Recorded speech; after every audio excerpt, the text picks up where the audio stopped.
TGT, PGT और LT grade की तैयारी की सीरीज में आज के वीडियो में पोरीफेरा पर आधारित मोस्ट इंपॉर्टेंट क्वेश्चन आपको समझाएंगे, बताएंगे। चलिए शुरू करते हैं।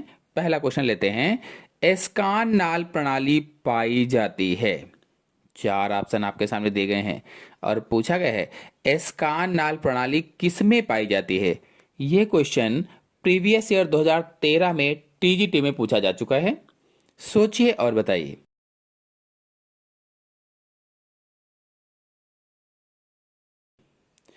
ऑप्शन सही होगा इसमें से सी, ल्यूकोसोलेनिया में एस्कान नाल प्रणाली पाई जाती है।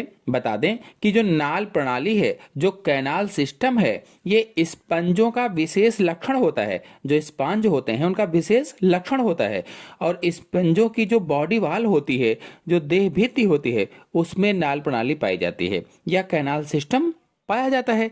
और ये कई प्रकार का होता है, जैसे एस्कान, साइकान, ल्यूकॉन। और इनमें एस्कान सबसे सरल प्रकार की प्रणाली होती है, सबसे सरल, और यह ल्यूकोसोलेनिया स्पंज में पाई जाती है जो एस्कान वाली है।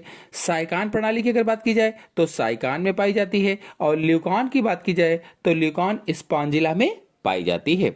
नेक्स्ट क्वेश्चन है, साइकान में निषेचन होता है बाहर जल में, स्पंज गुहा में, देह की सतह पर और मध्योतक के अंदर या मेसेनकाइम में।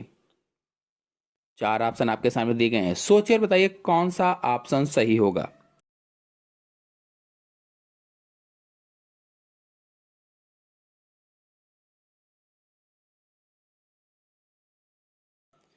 तो ऑप्शन सही होगा इसमें से डी, मेसेनकाइम या मध्योतक के अंदर होती है। आपको बता दें कि साइकान पोरीफेरा संघ का एक समुद्री जीव है। जो साइकान है ये पोरीफेरा संघ का एक समुद्री जीव होता है और साइकान में कोई विशेष जनन अंग नहीं पाए जाते हैं। साइकान एक द्विलिंगी प्राणी होता है, द्विलिंगी, जिसमें नर और मादा दोनों प्रकार के युग्मक का विकास एक ही प्राणी में होता है या एक ही जंतु में होता है। अगर आप लोग प्रोटोजोआ, पोरीफेरा, सेलेंट्रेटा किसी भी संघ के बारे में डिटेल से थ्योरी समझना चाहते हैं तो हमारे चैनल में वीडियो अपलोडेड है, आप लोग जाइए, अच्छे से समझिए। चित्र सहित मैंने आसान भाषा में समझाया हुआ है। फिर अगला क्वेश्चन है, मोती उद्योग के लिए कौन सा स्पंज हानिकारक होता है। यह क्वेश्चन प्रीवियस ईयर पीजीटी में 2010 में पूछा गया था। मोती उद्योग के लिए कौन सा स्पंज हानिकारक होता है।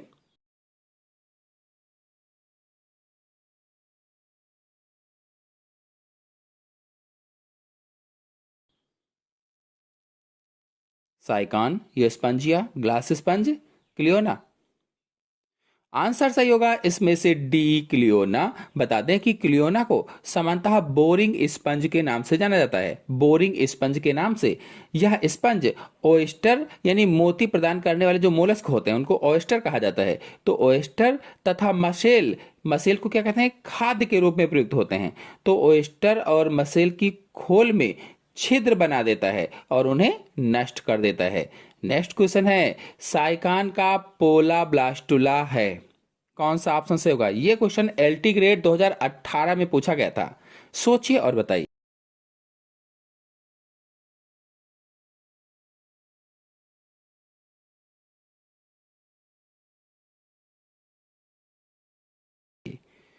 आंसर सही होगा इसमें से सी, स्टोमोब्लास्टुला।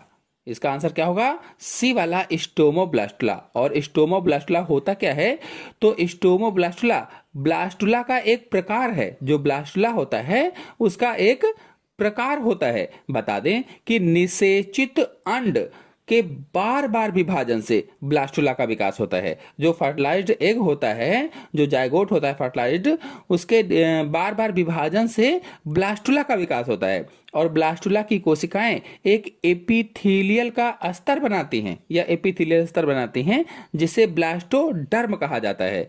और ब्लास्टुला के भीतर तरल द्रव से भरी गुहा ब्लास्टोसील गुहा कहलाती है। अभी मैंने मानव वाला समझाया था, आप हमारे चैनल से जाकर के अच्छे से समझ सकते हैं। साइकान पर भी वीडियो अपलोडेड है, आप लोग जाकर के देख सकते हैं। नेक्स्ट क्वेश्चन है, अलवणीय जल का स्पंज है। चार ऑप्शन आपके सामने दिए गए हैं और ये क्वेश्चन प्रीवियस ईयर 2009 में पूछा गया है। The fresh water sponge is, कौन सा सही होगा, सोचिए और बताइए।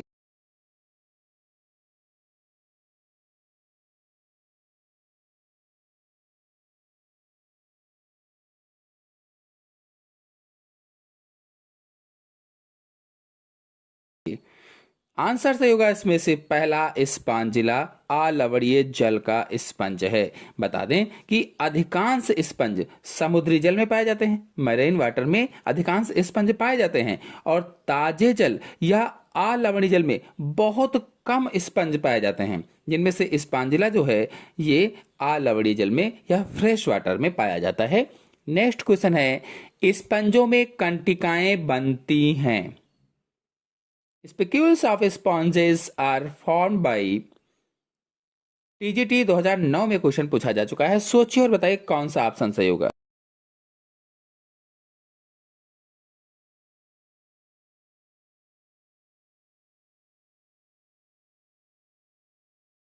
तो इसमें आंसर सही होगा सी, कंक जन कोशिकाओं के द्वारा स्पंजों में कंटिकाएं बनती हैं। जो कंक जन कोशिकाएं होती हैं इनके द्वारा कंटिकाओं का निर्माण होता है।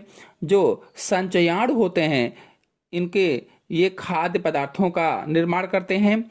जो आर्कियोसाइट्स होते हैं ये टोटीपोटेंट कोशिकाओं को किसी भी दूसरे प्रकार की कोशिकाओं में बदल देते हैं, आर्कियोसाइट्स।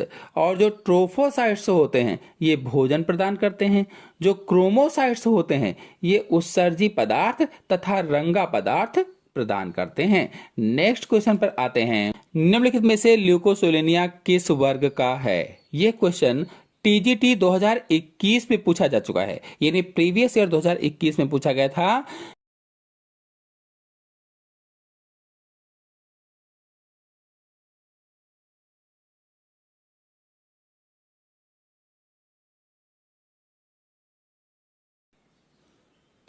सोचिए और बताइए। आंसर से होगा इसमें से पहला कैलकेरिया। बता दें कि ल्यूकोसेलिनिया संघ पोरीफेरा वर्ग के कैलकेरिया का सदस्य है, कैलकेरिया।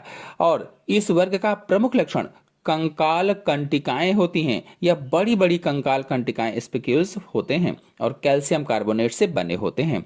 नेक्स्ट क्वेश्चन है, मेटाजोआ प्राणियों का उद्भव जिस एक स्टॉक से हुआ है उसे कहते हैं।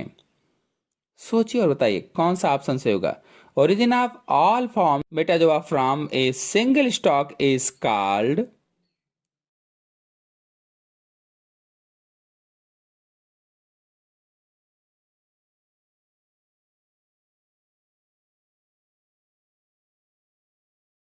आंसर सही होगा इसमें से पहला एक वंशोद्भव उद्भव। बता दें कि प्रोटोजोआ से मेटाजोआ के उद्भव के संदर्भ में तीन प्रमुख सिद्धांत हैं। तीन, एक तो कॉलोनियल सिद्धांत हो जाएगा, दूसरा सिंसिशियल सिद्धांत हो जाएगा, और तीसरा बहुवंशोद्वास सिद्धांत हो जाएगा। ये तीन सिद्धांत होते हैं और इसमें से कॉलोनियल सिद्धांत सबसे अधिक मान्य सिद्धांत माना गया है, जिसमें एक वंशीय उद्भव को आधार बनाया गया है।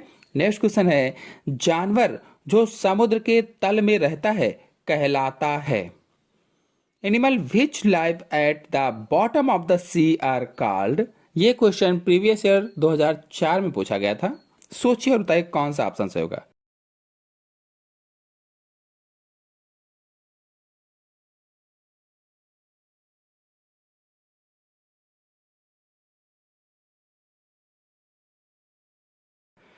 ऑप्शन से होगा इसमें से बी, नितलस्थ कहलाता है। नितलस्थ, नितलस्थ मतलब समुद्र के तल पर रहने वाले जंतु।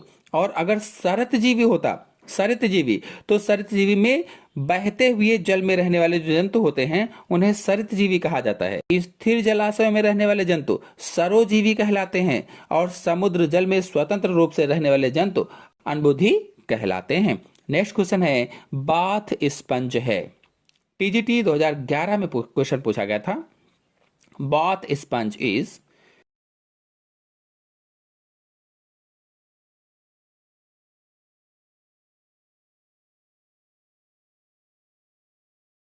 आंसर सही होगा इसमें से सी, यूस्पंजिया को बाथ स्पंज कहा जाता है। यानी जो यूस्पंजिया है इसका साधारण नाम बाथ स्पंज है और इसका कंकाल दृढ़ श्रृंगी स्पंजी तंतुओं का बना होता है और कंकाल का रंग उड़ाकर सुखा लिया जाता है और उसे स्नान के लिए प्रयोग में लाया जाता है।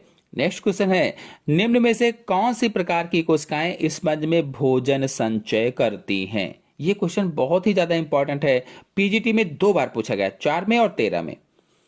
सोचिए बताइए कौन सा ऑप्शन सही होगा।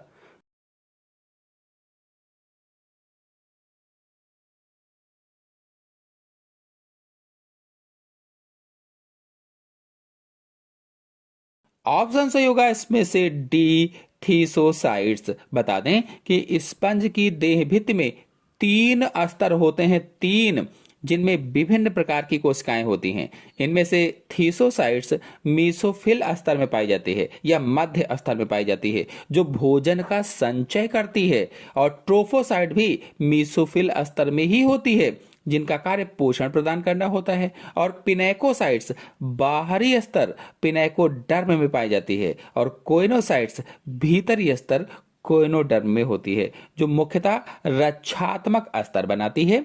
नेक्स्ट क्वेश्चन है, किसके कारण स्पंज में पुनर्जनन की क्षमता होती है?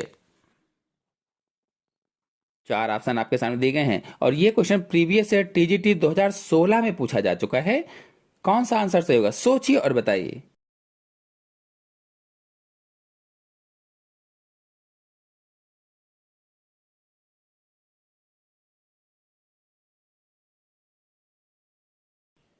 आंसर सही होगा इसमें से सी, आर्कियोसाइट्स के कारण। बता दें कि स्पंज में पुनर्जनन की असाधारण क्षमता न केवल क्षतिग्रस्त या खोए हुए हिस्सों को बहाली से प्रकट होती है बल्कि टुकड़ों या एकल कोशिकाओं से एक वयस्क का पूर्ण विकास भी हो सकता है।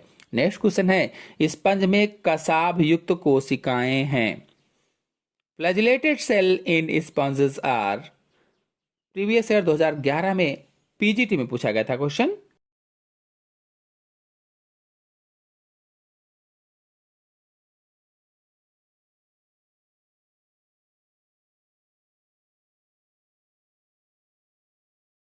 तो आंसर सही होगा इसमें से सी, कोइनोसाइट्स। नेक्स्ट क्वेश्चन है, पैरागैस्ट्रिक कैविटी का दूसरा नाम है। Paragastric cavity is another named for. कौन सा आंसर सही होगा?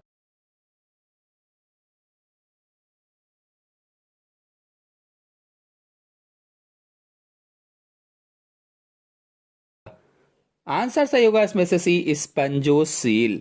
स्पंजों की केंद्रीय गुहा को स्पंजोसील कहा जाता है जो केंद्रीय गुहा होती है, और इसी को पैरागैस्ट्रिक गुहा भी कहा जाता है।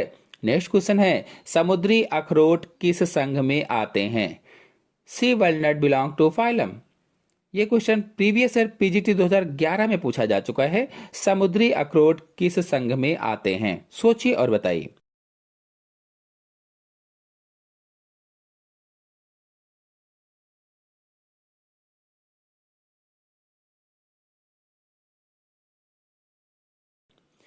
आंसर सही होगा इसमें से भी, टीनोफोरा। बता दें कि समुद्री अखरोट टीनोफोरा संघ के जंतुओं को कहा जाता है और इन्हें काम्बजेली या समुद्री अखरोट भी कहते हैं क्योंकि इनके शरीर पर 8 अनुदैर्ध्य प्लेट्स पाए जाते हैं। तो आशा है आपको आज के सभी क्वेश्चन अच्छी तरह से समझ में आ गए होंगे। आ गए हों तो वीडियो को लाइक कीजिए, अपने सभी दोस्तों में शेयर कीजिए। चैनल पर पहली बार आए हैं तो चैनल को सब्सक्राइब भी कर लीजिए। धन्यवाद।